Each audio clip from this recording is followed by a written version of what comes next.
deployed in various countries around the world to provide and render services according to their set of skills.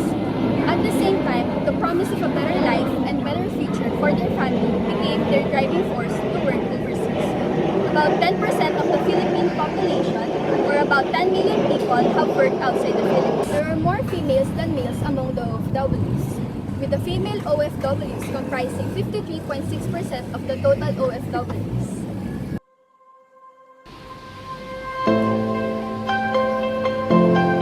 Mabuhay! My name is Isabel and I'm from the archipelago of the Philippines. I'm already 31. Just kidding, I'm already 41. Because you know, my friends asked me, what's your secret for looking so young?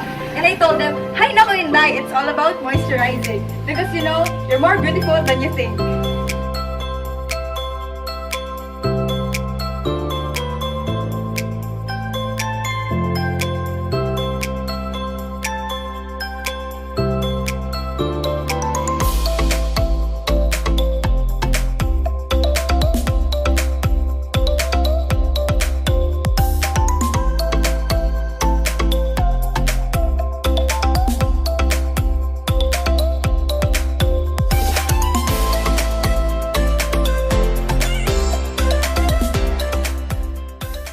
I've been living here in Vancouver for 8 years now. First 2 years, I live in as a caregiver for the Choice family. And after that, I got an open work permit, so I opened my own life. So after 2 years, I got my permanent residence. And of course, I tried to get my family here, but that took another 2 years. So much paperwork and plane tickets aren't cheap, you know. Sometimes, I wake up in the morning when it's still dark outside. I look at the white beams of the ceiling, and I say to myself, where am I? How did I get here? I feel like I'm in that movie of Leonardo DiCaprio. What is that? The one when you're in a dream of a dream? Ay, alam ko na! I know. Inception! Sometimes, I want to go into his room and just ask him, how was your day, anak? How's school? After a whole day of speaking English, how would you like your coffee, sir? 2 creams and a sugar? Would you like a plastic bag? After a whole day of all that nonsense, I'd like to come home and hear his voice. To speak to me in Tagalog, so that I could be home again.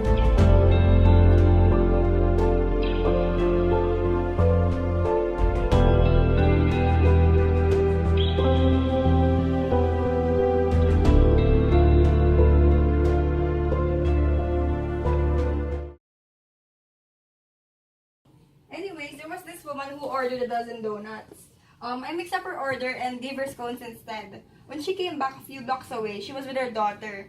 Of course, I was saying sorry, but I didn't mind because she wasn't rude or anything. In fact, when I handed her the donuts, she smiled. But then, when she started to head out, she turned to her daughter and said, This is why you need to study hard, my love, because otherwise, you'll end up just like her. I froze, just like her. Those words echoed in my head the whole day as I served these sausage biscuits and maple donuts and swiped cans of beans and curry and handed out plastic bags. Just like her. What does it mean to be just like me? When I got home, all I wanted was to see Miguel, to hear his voice. I wanted to find in his face some sign that I've made the right choices. You know, that I've been a good mother. I knocked on his door. Miguel, anak? But he was asleep. Roberto, I can't wait for the time when my blood doesn't boil when I talk about that son of a Oh, am I allowed to say that here? But well, yes, I guess there's no other way that I can call him, or maybe an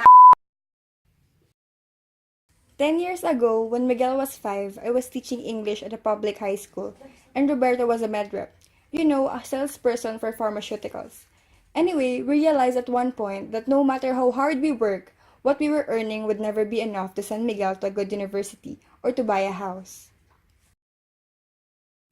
Our neighbor Pasing told us about the live-in caregiver program in Canada, and she told us how their whole family got to go to Canada and find jobs and that life was good.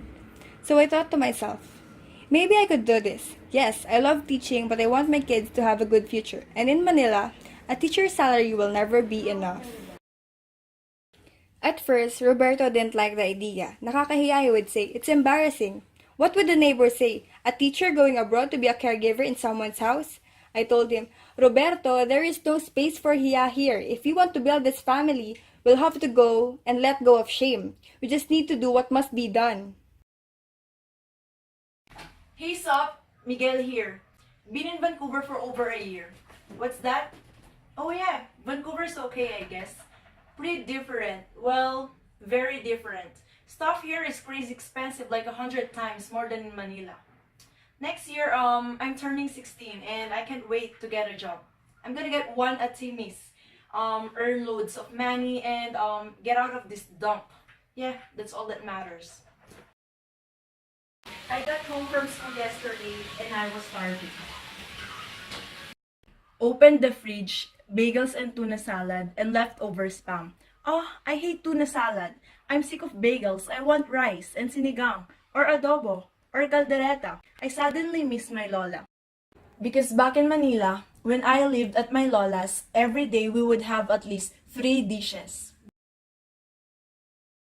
Now I go home to our suite and all I have is tuna salad and the TV. I don't know any of the neighbors, so I spend the rest of the evening playing GTA.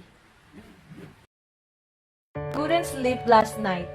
It's exactly a year today since I last saw Itay, my father. I wonder how he is, if he thinks of me sometimes. When I was living with my lola and Inay was here in Canada, my father worked in Cavite, 40 kilometers away my lola's place. He had a sales job there and because traffic is really bad, he rented a room in Cavite and left me with my lola, who would go see me on Saturdays and sometimes held stay till Sunday. When my mom finally got the family visa for us to come over, we had to wait another year to get the money ready for our tickets and stuff. Things were kinda okay the first couple of months we were here.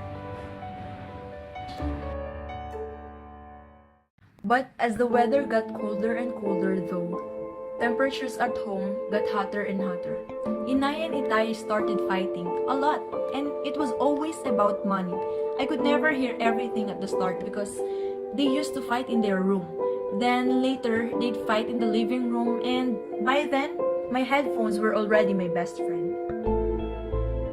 So of course, I took them downtown and showed them Gastown, Yaletown, and my personal favorite, Metrotown. Everything was new and exciting at first, but then things changed when Roberto, no matter how hard he tried, couldn't find a job. He didn't want something like Tom Hortons. He thought it was beneath him. I'd tell him, but this is how it works here. You need Canadian experience. Nakakahiya, he'd say. And we'll always end up fighting. Because of my 2 jobs, I hardly got to see both of them. I'd be so exhausted when I got home. Many times, Roberto would go 5 blocks away to the house of Kiko, who's also from the same hometown. Kiko lived with his wife, 2 kids, his sister-in-law, and a cousin. Anyway, one night, this was like a year ago, he came home drunk. As I led him to the bed and drew closer to him, I smelled something on his neck, and I knew it wasn't mine. I know every fragrance of shampoo, lotion, and laundry soap in this house, and I knew this was not one of them. Roberto, tell me the truth! He broke down and cried. He'd been having an affair with that sister-in-law of Kiko for the past 3 months. At that moment, I couldn't think straight. After these years, working here in Canada and giving up my hiya to take care of him and our son, this is how he repays me. Leave us alone! Don't ever come back! He took his clothes, some of her stuff, and then he left. It's all her fault. Why Itay left? She's always, Roberto, you have to do this. Roberto, why don't you do that? She's the same way with me and she drives me nuts. Miguel, study hard, do the dishes, just sit here doing salad and stop complaining. In Manila, I never had to do the dishes. Lola would always take me to school. Here, Inay keeps on saying, tandaan mo anak, school is important. But she never helps me with my homework. She doesn't even find the time to attend the parent-teacher meetings and I feel I'm the only kid in school whose parents never show up.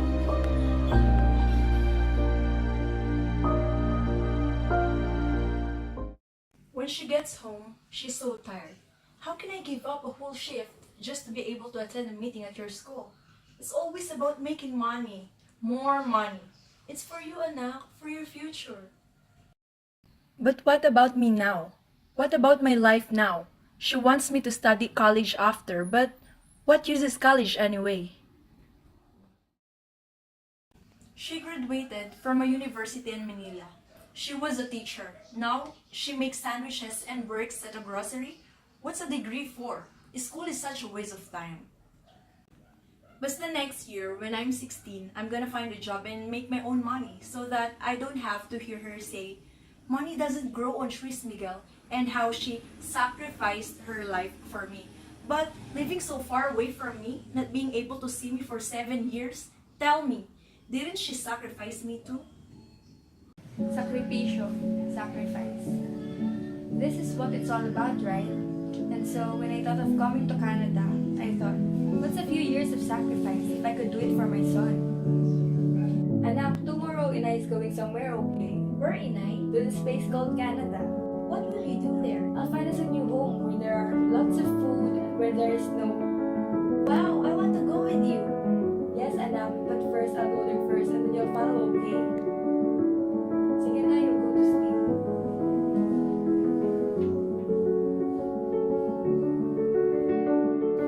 While he lay there, I looked at my son's face, his eyes, his cheeks. I knew that tomorrow, if he saw me crying when I left, he would cry too, and I wouldn't be able to leave. So the next day, before he woke up, I kissed him on the forehead and left.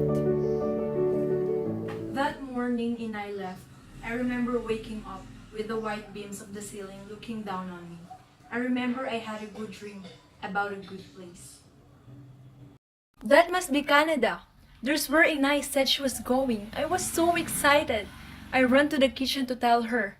I saw it, Inay. I saw Canada. But she wasn't in the kitchen, and instead, I found my grandmother. Where is Inay, Lola? Lola bent down and held my hand. Miguel, your Inay is left. Left where? Aren't we going with her?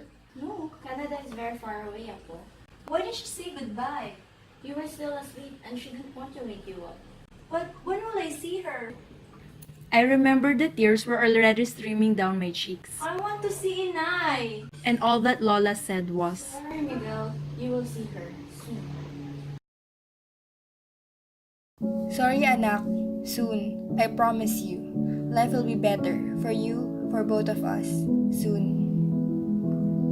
that time my mother left when I was 7. Soon became days, weeks, and months. At 7, I realized a very painful truth. My mother had abandoned me, and as the years went by and her image began to fade, I could no longer remember what it was like, the way she touched my cheeks, the feel of her hands. Sure, she sent home money, sent me toys and chocolates. Sure, there were phone calls and pictures, but you can't hug a phone call, can you? And a picture can tell you that everything will be